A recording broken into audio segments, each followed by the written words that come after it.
Christian stewardship. Christian stewardship. I believe we all know what the word Christian mean. Do you know what Christian is? Do you understand what Christian mean? Yan. Kayo ba yung mga Kristiyano? Bakit alam nyo?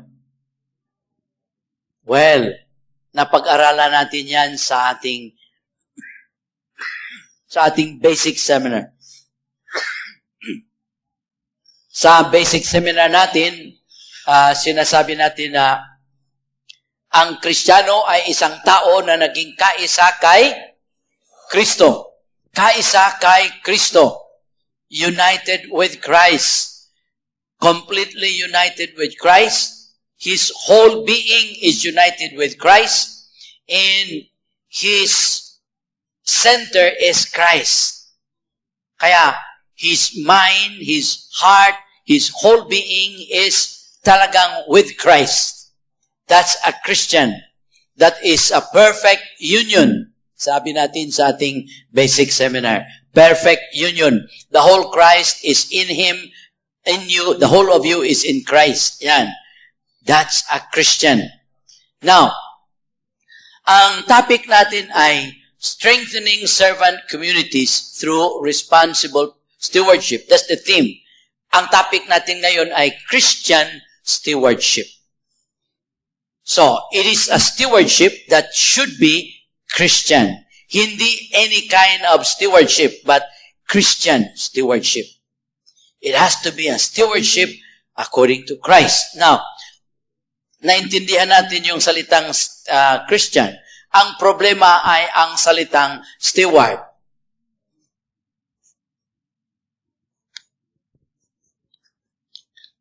Steward. Ang salitang steward ay galing po ito sa salitang ganito. Steward. At ito po ay dalawang syllables. Ang syllable sty, ang kahulugan dyan ay pen. You know what a pen? Like a pig pen. Yan. An enclosure. Yan ang ibig sabihin ng sty. Pen. Enclosure. Yan ang sty. And then, the word ward, ito namang ward, ang kahulugan dyan, anong ibig sabihin ng ward? Ward is a keeper. If you combine the two steward now, steward means the keeper of the enclosure. The keeper of the pen. The keeper of the pig pen. Isang klaseng pen ay pig pen. Now, in the later time goes by, the word steward has been changing its meaning. It's no longer just a keeper of a pen, of an enclosure, but it has been used to mean a manager, like a manager of a club, or madidinig natin yan sa mga barko, steward, di ba? Steward, yung manager of the whole ship, siyang steward. So, there has been a change of the use of the word steward. Now, the word steward also has been used in the church. And the meaning is the meaning that is being used now, the way it is used now, steward. So, like all of us are stewards. We are in charge. We are a manager of something. Now, when we talk of stewardship, it means the function of the steward. The function of the steward. That means stewardship. Now, the word steward, being a manager, if you are a manager, that means you have to dispose or dispense or use the things that are under your control according to the mind of the owner. Pag ikaw ay steward, ibig sabihin, hindi ikaw ang may-ari. Di ba? Keeper ka lang. Nagbabantay ka lang. Manager ka lang. You see, hindi ikaw ang may-ari. Now, sapagkat ikaw ay manager, ang kailangang gawin mo ay to execute the mind of the owner. Kaya tinatawag din ang steward executive. Yan. Kaya meron tayong salitang executive. Saan galing yung salitang executive? Ikaw ang taga-execute. Tama ba yun? Yeah. Execute. That means you carry out. Execution, executive is a person who has to execute the mind of the owner. Ikaw ang tigagawa o tiga-realize ng gusto ng may-ari. So what the owner wants, you execute it. In a group like this, there could also be an executive. Yan. The one who manages the whole business is an executive. Business executive. He is not the owner of the business. He is an employee, but his job is to execute the mind of the owner or the mind of the board of trustees, if it is a business group. See? Yun. Now, a steward is an executive. He's a manager. And stewardship means the function, the responsibility, the work, the job of the steward. We are going to talk about responsible stewardship.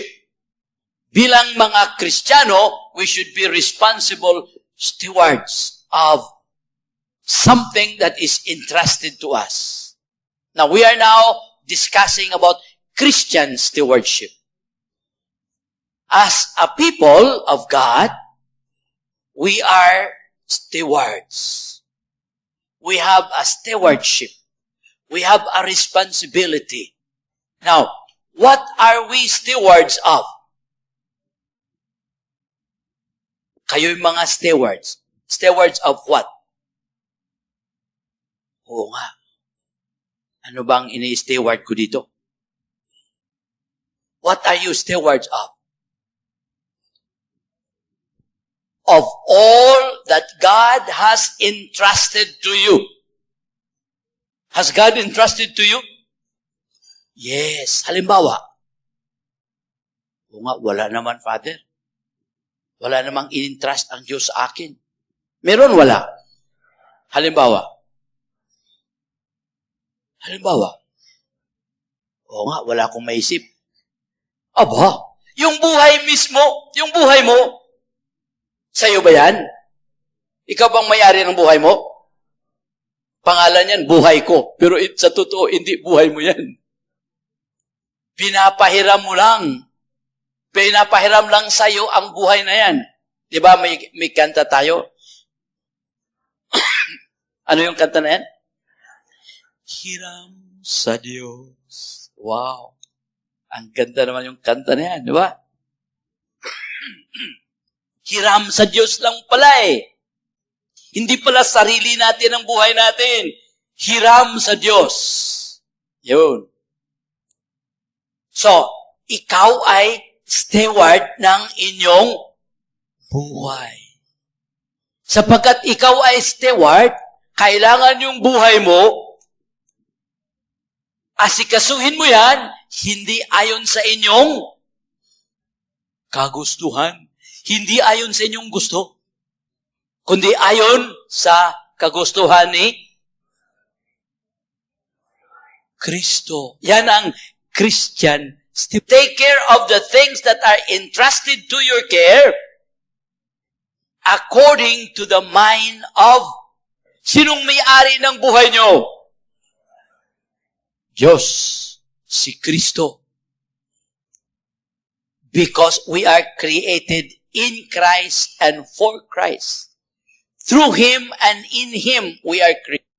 In the epistle to the Ephesians 1:4, it says, in Him, through Him, God as in Him. In the epistle to the Colossians, we are created through Him and in Him and for Him. And that Him is Jesus. In Him we live and have our being. Can you imagine those words? In Him we live and move and have our being. We come from Him and we live in Him and we live for Him. Yan. Kaya ang salita ng Diyos ay maliwanag na tayo ay hindi mga may-ari ng ating buhay. We are stewards. See, we are the stewards of something. And our stewardship should be Christian. Because we believe, as Christians, we believe that what we have come from God. What we have is owned by God. Everything we have is owned by God. Do you believe that? Not even a single thing. See? We came from nothing. See? Created by God. Creation means making something out of nothing. Yan. Creation. We create. When you making something means using materials to produce something else. But creation is making something out of nothing. And only God can create. Believe that? Only God can create. We cannot create. Ang Diyos lang ang makapag-create. Yan. From nothing. And we all come from nothing. Correct? Yes.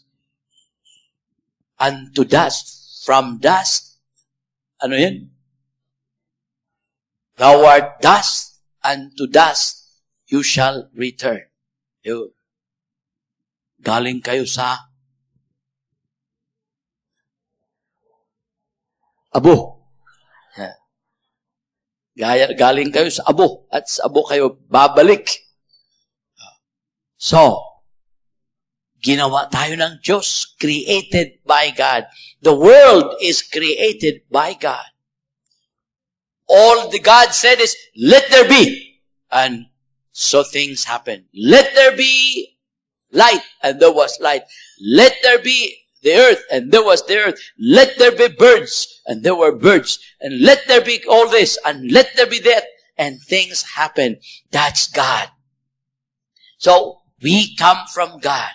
Kaya, sabi ng salita ng Diyos, in the epistle of to the Romans, if you remember the epistle to the Romans in chapter 14, verse 7 to 8, ang salita ng Diyos ay, it says, none of us lives as his own master, and none of us dies as his own master.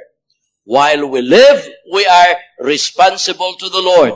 And when we die as his servants. Both in life and in death, we are the Lord's. Both in life and in death, we are the Lord. We belong to the Lord in life and in death. Kaya, kung isipin talaga natin, we have nothing. Unfortunately, many people insist on ownership. Diba? Maraming mga tao nag-i-insist na sila ang may-ari. Yan. Sila ang may-ari ng kanilang bahay. Silang may-ari ng kanilang lupa. Silang may-ari ng kanilang ganito, ng kanilang ganyan. Kaya't nag-i-insist ng kanilang ownership. Well, that is unfortunate. Sapagkat sa totoo, hindi sila may-ari. At dahil nag-i-insist na sila ang may-ari, maraming mga tao nag-i-insist na sila rin ang masusunod. Yan. Silang masusunod kung ano ang gusto nila. Dapat sundin yan. sapagkat ako ang may-ari dyan. Ang gusto ko yung bagay na yan ay huwag gamitin maski kanino, sa akin yan. Yan. Yan, dapat susundin ang kagustuhan niya. Yan. Mabubulok yan, bahala, basta sa akin yan. Akong may-ari niyan. Totoo ba yan? No. Hindi ka dapat magsabing ganyan. Because sa totoo, hindi ikaw ang may-ari. Hindi pwedeng pabubulukin mo lang. Yung pagkain ko yan, akong may-ari yan, akong bumili dyan, pera ko yan. Huwag ninyong galawin yan, sa akin yan. Nabubulok na. Ma'am, nabubulok na po. Bahala nang mabubulok, sa akin yan. Akong may-ari dyan. Pwede ba yan? No. You do not own anything. What you have belongs to God. And you must not follow what you like. Ang sundin mo, ano ba ang kalooban ni Kristo tungkol sa bagay na yan? Ang kalooban ni Kristo tungkol sa bahay mo. Ang kalooban ni Kristo tungkol sa lupa mo. Ano bang kalooban ni Kristo tungkol sa pera mo? Ang kalooban mo ba ang masusunod yan? No. Yun. Akala ng iba, basta marami na akong pera, yan, I can relax. Remember sa Bible, yung parable ng isang tao na malaki ang kanyang ani? Sabi niya, ang laki ngayon ng aking ani. Yan. Ba, ito, yung maliit na bodega ko, bodega ko, at magtatayo ka ng malaking bodega. At ilagay ko dyan ang lahat kong ani. At sasabihin ko sa sarili ko, mag-relax ka na. Mag-isi-isi lang. Enjoy. Dahil malaki ang ani mo. You can live for you. Yan, relax. Tapos sinabihan siya ng Diyos, sirang ulo mo. Hanggang ngayon, sinong gagamit yan? Sinong makinabang dyan? Talagang sirang ulo, di ba? Sirang ulo nga eh. Yan ang gusto niya. Relax. Yan ang gusto niya. Yan. Have something reserved for the rest of the years. Yan. Gusto niya yun eh. Pero ang gusto ng Diyos ay hindi yan. Dahil ang gusto ng Diyos, hanggang ngayong gabi ka lang. So, anong dapat mong gawin dyan sa malaking ani mo? Yan. Itulong mo yan. Pamigay mo yan sa ibang mga tao na walang kinakain. Parang matutuwa sila. Yan. Bilang steward, we have to be Christian stewards. We have to make use, we have to dispose of what we have, not according to our wish, our desire, but according to the will of the Lord. According to the will of the Lord. Kaya mga kapatid, dito sa New Testament, you will be surprised in the New Testament.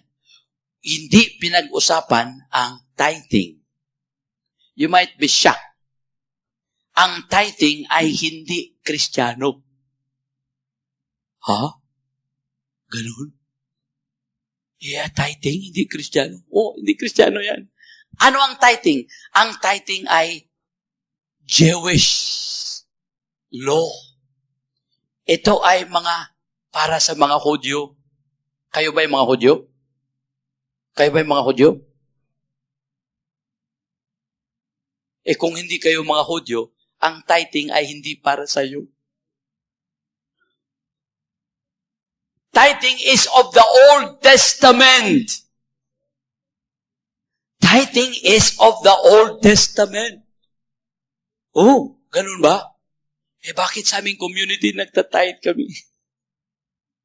Sa totoo, ginagamit lang natin yung salitang tithing, pero ang New Testament, hindi nag-i-impose ng tithing. Tama ka, Father. Yan. Wala na palang tithing yun. Walang tithing eh. Para sa atin mga Kristiyano, walang tithing. So, wag na kayong mag-tithe. Patay. Sira ang community namin ngayon. Paano na kami mabubuhay kayo? Marami kaming gagastusan. Wala na palang tithing. Yes, wala na. Honestly, basahin mo yung New Testament, walang tithing. Hindi tinuturo ang tithing sa New Testament. Bakit? Yun ay of the Old Testament. The law. Tithing was a law for the Jews. And the Lord Jesus came and delivered us from the law. Aba? So, tayo ay ligtas na sa batas. Kaya hindi na natin tungkulin ang pagsunod ng batas. Ang ating kaligtasan ay wala na sa batas. Ang ating kaligtasan ay si Kristo na. Yun. Si Kristo na ang ating kaligtasan, hindi na batas. Yung mga Hudyo, akala nila sila ay maliligtas sa pamamagitan ng pagsunod ng mga batas. Lahat ng mga batas na binibigay ni Moses, yung mga malakit maliit na batas, yan, sinusunod nila yun. Pati yung paghuhugas ng paa, paghuhugas ng kamay, lahat. Yun. Tithing is included in the laws of the Old Testament. Kaya, if you want to be saved, you have to follow tithing. Jesus came and delivered us from the law. So our now life, our salvation is not anymore through the law, but through Jesus. He is our Savior. Jesus is God. Kaya, wala nang tithing. Ay, salamat. Salamat. Wala na palang. Very good. But, Father naman, ang laki naman yung bat. Oo nga, malaki nga eh. Bakit? Ang tinuturo ng New Testament ay giving. Ini-emphasize ng New Testament ang giving. We have to give. Big red. Yes. And we have to give how much?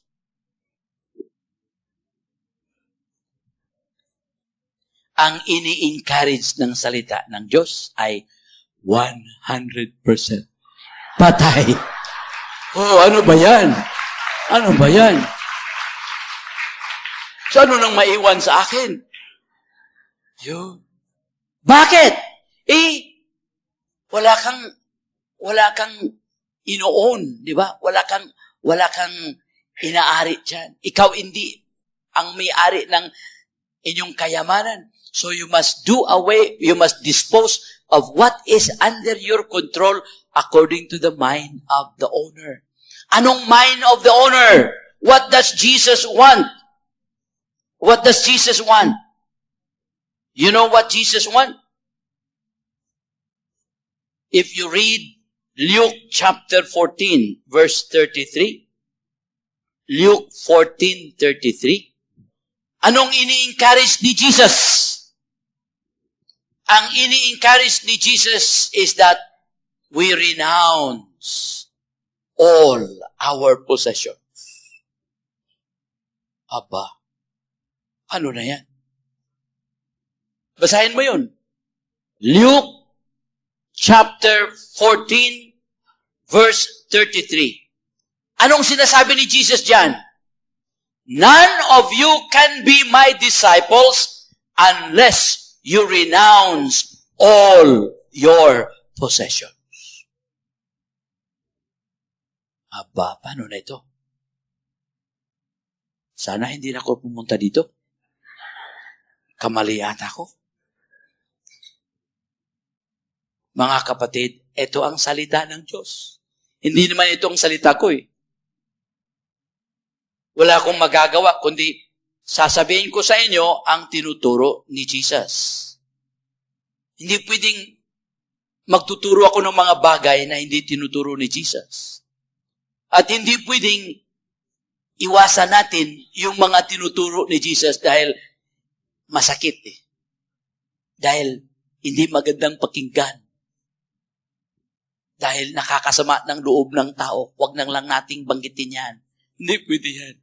Pag tinuro ni Jesus ay kailangang ituro sa lahat ng nagtuturo ng mga salita ng Diyos. At ito po ay sinasabi ni Jesus. Sabagay, alam ko, itong salitang ito ay bihira lang kinukot yan. Maski yung mga preachers, bihira ang mga preachers nagkukot dyan. Bakit? Ito nga, mahirap sabihin. At lalo nang mahirap gawin. Di ba? Sipin mo yan, none of you shall be my disciples unless you renounce all your possessions. Hindi kayo pwedeng maging tagasunod ni Kristo hanggat i-renounce po. Anong ibig sabihin ng renounce? Anong Tagalog dyan na maganda? What is the word, the Tagalog word for that? Renounce.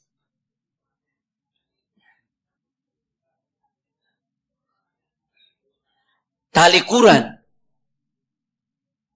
Talikuran, tama ba yun? Akseptado ba yung talikuran? Talikdan? Pareho lang, talikod, talikuran, talikdan, basta yung meaning, salita na yan. Iwanan. Iwanan?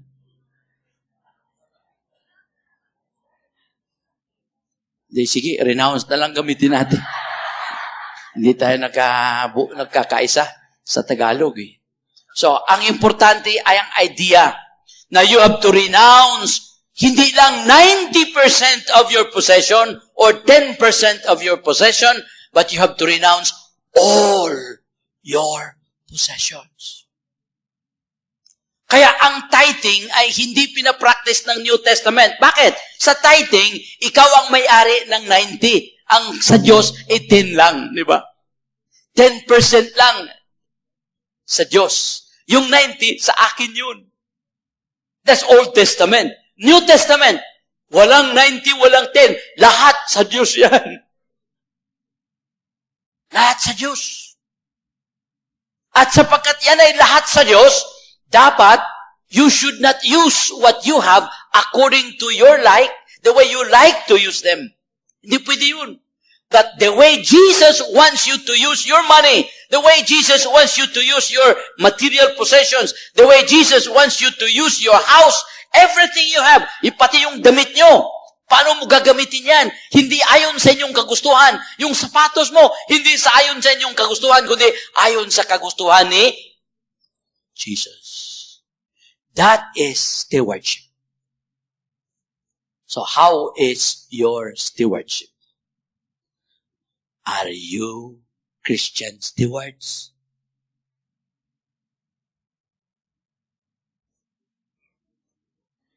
Walang sagot. Tahimik. Well, mga kapatid, you know, this is one of the causes why in our times there are poor and there are rich. Because the Christians are not practicing Christian stewardship. During the time of the apostles, yung apostolic times, there were no beggars among them. You look at the Bible, you read the book of Acts. During the time of the apostles, the early Christian times, there were no beggars among them. Why? Those who have shared with what they have with those who did not have. So that those who gather more did not have excess, and those who gathered little did not have extra. Yung nag-gather lang, kasi karamihan during the apostolic times, economy was on agriculture. See? Their economy was based on agriculture. So, whoever had more means, yung mga nakagather ng marami, malaking harvest. Sa mga Kristiyanos, among the Christians, those who gathered plenty did not have extra. Why? They just had enough. Why? Because the extra, they shared it with those who had nothing. Yung nakagather ng kunti lang, because they were Christian stewards. How about now? They had no beggars among them. How about now? Do we have beggars? After 2,000 years, what happened to Christianity? Oh, Philippines is a Christian country. Yes. Manila is a Christian city. Yes. Are there beggars? Ang daming beggars. What happened to Christianity? What happened to our Christians? Are there people who have more and those who do not have none? Those who have nothing? Among Christians, are there people who have plenty and there are also people who have none? In the Philippines? What happened to Christianity? Stewardship. Are our Christians Christian stewards or pagan stewards? Yun. Unless we renounce all our possessions, we cannot be a follower of Jesus. Masakit pakinggan yun, no? Ba't hindi naman pwedeng palitan natin yan? It's too late to change it. Naka-spread na yan all over the world. Burahin mo yan sa Bible mo, sa ibang Bibles, nandoon pa rin yan. Yan. Hindi natin mabubura. No way of changing that. It has been said by God, it has been said by Jesus, and it remains. And Jesus says, heaven and earth will pass away, but my words will never pass away. If Jesus says that, it remains true. If Jesus said that you cannot be His follower if you don't renounce all your possessions, then it is true. You cannot be a follower of Jesus no matter how many times you go to Mass every day. Pwede kang mangumunyon araw-araw, pwede kang magsisimba 10 beses, pwede kang magrosaryo 3 times a day, mag-Station of the Cross 7 times a day. If you do not renounce all your possessions, you cannot be a follower of Jesus. Can you go to heaven if you are not a follower of Jesus? Patay. Do you want to go to heaven? Are you followers of Jesus? Are you Christian stewards? Congratulations. Congratulations. Praise the Lord. That is the only way. Only way. I'm not saying one of the ways. It is the only way. Wala tayong magagawa. So, bilang mga Kristiyano, we have to be reminded we are Christian stewards. We are Christian stewards. We have to dispose of what we have according to the mind of Jesus, not according to our own mind. Yan. Dapat, dahil yan ang maliwanag na sinasabi ni Jesus. So, no more tithing, but there must be giving among Christians. We are supposed to give. Why? Because we have something to give. And there are those who need what we have to give. Right?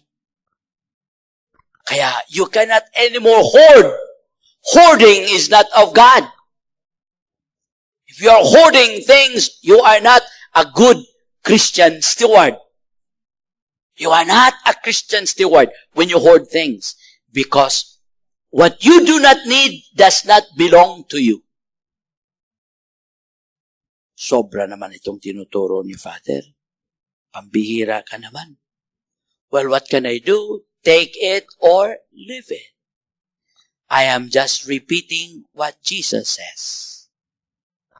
We must not be attached to anything, because ang attachment natin, yan ang obstacle ng ating spiritual life. How can you soar up to heaven if you are tied down to something on earth? Diba? Maski gaano kaliit yung attachment mo, pag mayroon ka pang attachment, you cannot soar up to the heavens. You cannot fly up to the heavens. Yan. Yung ibon, maski isang tali lang, basta may tali pa, hindi makakalipad. Nakatali yan. Ganun din. Pag may tali kayo, natatali kayo sa pera nyo, natatali kayo sa bahay nyo, natatali kayo sa kayamanan nyo, hindi kayo makaakyat sa langit. Dahil may tali. You want to go up to heaven? Kailangan putulin ang tali. May mga tali pa ba kayo? Isipin nyo ngayon mga tali nyo. Remember, maski isang tali, hindi pwede. Sabi ng iba, Father, ito na lang isang tali, iwan ko na lang. Well, pinutol ko na yung lahat ng mga tali ko except ito. Huwag na lang putulin ito, Father. Ito na lang, isa naman lang eh. Natatali pa rin ako sa bisyo, Father. No matter how small the tali is, if you are still tali, talagang hindi ka pa makalipad. You cannot soar up to the heavens.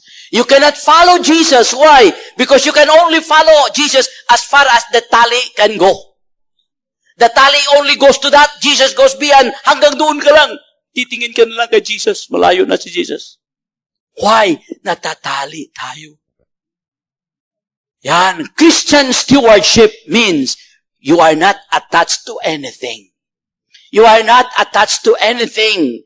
You are attached only to the will of the owner. You are determined to follow the will of the owner, not your will. Hindi ang inyong kagustuhan ang inyong susundin, kundi kagustuhan ng may-ari. Yan. And you are attached to that will of the owner. Yan ang tunay na Christian steward. Christian steward. Kaya, we cannot grow. We cannot strengthen the servant communities unless our members are responsible stewards. Kaya maraming mga tao walang panahon ni mag-attend ng meeting. Palagi na lang absent. Bakit? Natatali. Maraming tali. Walang sense of responsibility sa time na binibigay ng Diyos sa kanila. Di ba? One of the things that is entrusted to us is not only life, but time, talents, and treasures. The 3 T's. Ito po ay mga bagay na ini-entrust ng Diyos sa atin. They are under our control. We are stewards of our time, talents, and treasures. But maraming mga tao, hindi makaka-attend ng meeting palagi. Palagi na lang absent. Bakit? Natatali. Yung time para sa meeting, hindi maibigay. Bakit? Yung time na yan ay gusto niyang para dito. Yan ang gusto niya para dito. But sabi ng Lord, para sa meeting mo yan eh. No, Lord, ito ay mas kailangan ko ito. Nakakapera ako dito, Lord. Sa meeting, wala namang pera doon. Gagastos pa ko eh. Di ba ganun? Yun. Kaya maraming mga tao, walang panahon sa mga meetings nila. Walang panahon. Palagi na lang absent. Are the Christian stewards of their time? No. But they want to own it. Yan. They want to use their time according to their likes. Kung ano ang gusto nila, paano nila, yan ang sinusunod nila. Hindi ang kalooban ng may-ari ng panahon. Correct? Sana mula ngayon, hindi ka na ma-absent sa meeting nyo. Mula ngayon, palagi ka ng present. Christian steward. You are not using your time. The time that is entrusted to you according to the mind of the owner. Yan ang owner po. Kaya ang gusto niya, there must be time for everything. There must be time for everything. A time for rejoicing, a time for being serious, a time for this, a time for that. There should be a time for everything. That's in the book of Koheleth. Yun. See? Time for everything. You are accountable for the time that is given to you. Magbibigay ka ng kwenta kung paano mo ginamit ang panahon na ini-entrust ng Diyos sa inyo. We are supposed to use the time that God has given us for His own glory and for His own honor and for the welfare of His kingdom.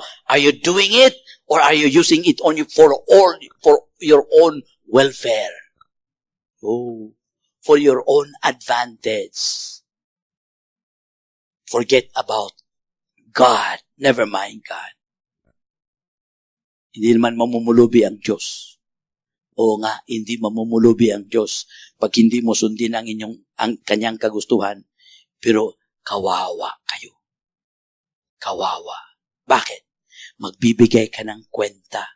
At pag hindi ayos ang kwenta nyo, alam nyo, di ba, yung 3 tao na binigyan ng Diyos ng pera, yung isa 10,000, yung isa 5,000, yung isa 1,000, talent, the parable of the good talent, of the talent. Yun, ang binigyan ng 10,000, yun, nag-report. Lord, Master, you give me 10,000. Ang pera mo, talagang ginamit ko sa negosyo. At Master, nagkakaroon ako ng ganansya ng 10,000 din. Welcome, good and faithful servant. Alika, you have been faithful into small things. I will make you responsible for big things. Take over 10 towns. Ikaw ang gobernador ng 10 towns. Yan. Naging gobernador ng 10 towns. Yung binigyan ng 5 talents. Master, you give me 5 talents. Alam nyo, talagang ininvest ko yun. At alam nyo, nagkaroon din ako ng ganansya na 5 talents, na 5,000 din. Sabi ng Master, welcome, good and faithful servant. You have been faithful in little things. I will put you in charge of bigger things. Take over 5 towns. Naging gobernador siya ng 5 towns. Yung binigyan ng isang talent, you know what happened? Yun. Nung tinanong siya ng Master, hey, ikaw, binigyan ng 1 talent. Give me an accounting. Paano mo ginamit yun? Master, alam ko, ikaw ay isang taong sobrang pagka-stricto. Naniningil ka, maski walang utang. Ikaw ay, you gather, maski hindi ka nag-scatter. Alam nyo, dahil sa takot ko sa'yo, nilibing ko yung pera mo. Ito, nandito. Gusto mong kunin, ito ang pera mo. Aba, nagagalit ang Master. Alam nyo, ang ugali ko, I condemn you from your own mouth. Alam nyo, ang ugali ko, na ako'y naniningil maski walang utang. Okay, alika. Yung mga kunin mo yung sa kanya. Ibigay mo sa may 10. Kunin mo yung isang niya. At ibigay mo sa may 10. At, halika. Get him. Throw him out into the darkness where there will be grinding and gnashing of teeth. Yun. In other words, magbibigay tayo ng kwenta sa lahat ng ini-entrust ng Diyos sa atin. Ini-entrust sa inyo ang inyong buhay, ang lakas ng inyong katawan, ini-entrust sa inyo ang inyong utak. Diba? Ikaw ba yung may-ari ng utak nyo? Buhay mo nga, hindi ikaw may-ari, utak mo pa. Lahat kayamanan mo, hindi ikaw may-ari. Yung panahon mo, hindi ikaw may-ari. Inintrasan nyo yan ng Diyos. Siyang may-ari. You are a steward only. What accounting will you give to the owner of all this?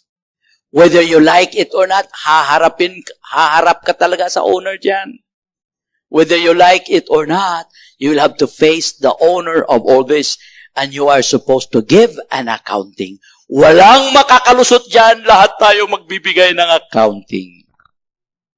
Kaya sana, pagharap natin sa may-ari, talagang makakabigay tayo ng accounting katulad ng binibigyan ng 10,000, yung 5,000, masasagot natin, Lord, you have given me time. This is the way I use my time.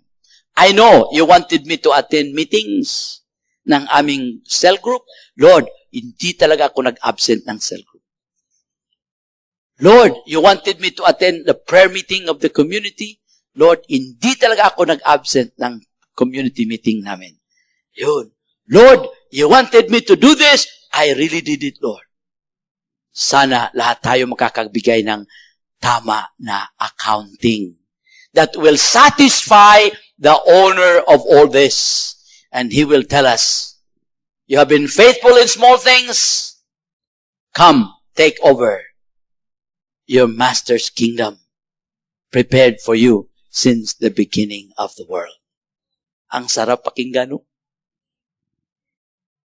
Pero pag hindi ka nakakabigay ng kwenta, yun, out of my sight. Nakakatakot yun. Out of my sight, you evildoers. Lord, ako po ay charismatic. Ako po ay miyembro ng covenant community, Lord. Out of my sight, you evildoer. I never knew you. I never knew you. Ganun ang sabi ni Jesus. Because you are not able to give an accounting. So, brothers and sisters, Christian stewardship. We are supposed to exercise Christian stewardship. We are not just supposed to give 10% of what we have. We should give all our possessions. Renounce all our possessions. Father, ano nang maiwan sa akin? Paano na ako mabubuhay ngayon? Hindi naman ibig sabihin na the Lord will abandon you. If you give all your possessions, He will give you back more of what you have given. Correct? Walang taong nagbibigay, nagdidetach sa lahat ng bagay na hindi nagkaroon ng mas marami pa sa kanyang gini-give up. There is one person who made a dramatic renunciation of all that he had. Dramatic. You have heard of Saint Francis of Assisi. He was a rich man. He belonged to a rich family, to the nobility. He wanted to give himself to God, to serve God completely. But his parents were holding him back. His family was holding him back. But he wanted to serve God completely. He wanted to renounce all that he had. Ayaw nila. Alam niyo ang ginawa niya? Dramatic. Lahat ng galing sa kanyang mga magulang, kinuha niya, hinubad niya. Hinubad niya ang lahat ng damit niya at tumakbo siya. Labas sa bahay, walang damit. Talagang tumakbo na wala. He wanted to completely give himself to God. And everybody was trying to help him. Binigyan siya ng maraming damit. Yun, hindi nagaling sa magulang niya. Huwag naman yung sundin ngayon. Please. Delikado yan. Maraming mga sundalo dito. Hindi matuloy itong seminar natin, conference natin. But yung dramatic na ginagawa ni Saint Francis of Assisi, complete renunciation. He did not want to be attached to anything. Kaya he ran without anything. Iniwan niyang lahat ng nanggagaling sa kanyang magulang. Now he says, I belong to God completely. I'm not attached to anything that is from my family. I have nothing that is from my family. I want to belong only to God. Yun. So, let me give some guidelines on stewardship. The areas of stewardship. What are the areas of stewardship? Unang-una, our life. Our personal, all that belongs to us. Our mind, our heart, our strength, our everything. That's why sabi ni Jesus, you shall love the Lord, your God, with your whole mind, with your whole heart, with your whole soul, with your whole strength. In other words, when you love God, you must love God with your whole being. Not one should be left. Not one should be left with your whole heart. With all your heart, with all your soul, with all your mind, with all your heart, with all your strength. Everything. Not 99% of your heart. 99% of your mind. No. All. Kailangan ibigay natin lahat. And it is when you give everything to God that He will also take care of us completely. He will not abandon us. Because ang sabi po ng salita ng Diyos, if you are familiar with Luke 6:38, Luke 6:38, it says, what does Luke 6:38 says? Give, and it shall be given to you. Give, and it shall be given to you. Pressed down, shaken together, running over. Yan. Magbigay ka, at ito'y ibibigay sa'yo. Walang taong nagbibigay na naubusan. Walang taong namimigay because he is a Christian. He is a steward, Christian steward. Walang taong namimigay as a Christian steward na naubusan. On the contrary, yung palaging namimigay ay hindi natapos yung kanilang pamimigay. Bigay lang ng bigay. Palaging may naibigay. Yun namang hindi namimigay, tumatanggap lang, palagi lang tumatanggap.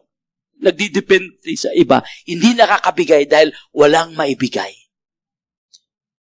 Imbes na you should be receivers, try to be givers. And you will be surprised when you start to be givers, you will have always something to give. The more you give, the more you have something to give. It is in giving that you receive, says the book of Acts. It is in giving that you receive. Give and it shall be given to you. Hindi naman sila sabing, magbigay ka at ito'y ibibigay sa iba. Magbigay ka at ang Diyos na binibigyan mo, siyang magbibigay sa iyo. Kung ano ang binibigay mo, yan ang ibibigay niya sa iyo. Pero sabi pa ng Diyos, ng salita ng Diyos, siksik, liglig, umaapaw. Kaya yung namimigay, palaging meron. Yung namimigay, palaging sobra. Palagi silang meron. Kaya bigay na bigay. Yung bigay ng bigay, marami pa rin. Aba, marami pa rin. Sige, bigay pa. Marami pa rin. Yan. Ganun. It is in giving that you shall receive. Christian stewardship. Yan. So, we have to be Christian stewards. And we should look at ourselves today. How do I live my Christian life? Ang ating communities, how is your community? Yung mga miyembro ng inyong community, are they Christian stewards? Baka yan ang dahilan na walang pera ang inyong community. Dahil ang mga miyembro ay hindi Christian stewards. Palagi na lang hirap ang community. The community cannot do much. Bakit? Walang pera. Nasaan ang pera ng Diyos? Tinatago. Hindi naman pera mo yan. You have to share what is not, what you have to follow the will of the owner of your money. Yung pera na kinahawakan mo, na dinideposito mo sa bangko. Ano ba ang kalooban ng Diyos dyan? Yan, sundin mo yan. Huwag mong itago. You have to use what God has given according to His will. Now, if everybody in the community learns to be a Christian steward, then there will be no beggar in your place. There will be no poor people in your place. There will be no poor member in your community. Everybody will have enough of their needs. Because those who have shared what they have with those who do not have. Those who do not have extra because they receive. Are not in need because they also receive what they need from others. God wants each one of us to be able to get to heaven, to be genuine Christian stewards. We have to teach stewardship. Christian stewardship, not only to us, we have to teach it to our communities. And this will strengthen our communities. Pag ang ating mga miyembro ng ating mga communities ay naging tunay na mga Christian stewards, sigurado, we will have enough funds to do the work of the Lord. We will have all the time we need to serve the Lord. And we will never be in want. When we live the Word of God, this is the safest thing to do. When we stand on the Word of God, we can be sure we are on stable grounds. We are on stable ground. The Word of God is the most dependable ground to stand on. Heaven and earth shall pass away, but my words will never pass away. Are you willing to become Christian stewards? Will you teach these things to your community? You know, it's not enough to learn it here. We have to bring it to our community. The community, because our purpose is to strengthen the communities. Not just strengthen ourselves who are here. There should be growth in the community. And everybody should grow. The whole body grows and builds itself up. If you read Ephesians 4:16, that's what it says. The whole body grows. Not only you grow and the others don't grow. The whole body grows and builds itself up in love. See? So, we have to teach these things to the members of our community. Sana we stop tithing. Sana we stop tithing, right? And we start giving. Tithing is only giving 10%. That is of the Old Testament. That's not for us. We belong to the New Testament. We are supposed to give. We are supposed to give. Not just 10%, but according to the needs. We have to meet the needs of each other. And that is more than 10%. Then, we will have a genuine Christian community. Let's bow our heads. The Father, we thank you and we praise you for your light. Thank you for your word. Lord, as we come before you today, we realize how many times we have failed to be a Christian steward. We still have so much attachments to the things that you have given us, things which are not even ours. Lord, by the power of your Spirit, continue to touch our minds and touch our hearts and help us to become your follower. We want to follow you, Lord, and follow you up to heaven.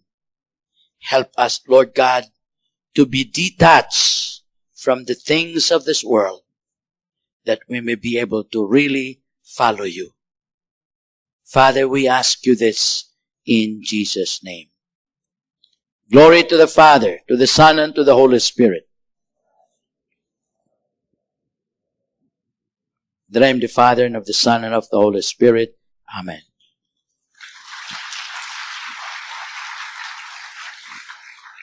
Brothers and sisters,